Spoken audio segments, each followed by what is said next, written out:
Всем приветик. Берем 10 литров воды, конский навоз, колпачок раз, колпачок два. Все перемешиваем и подкармливаем цветущую клубнику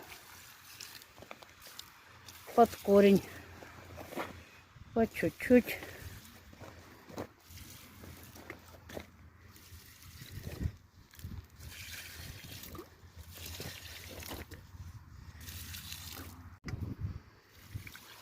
И будет нам счастье.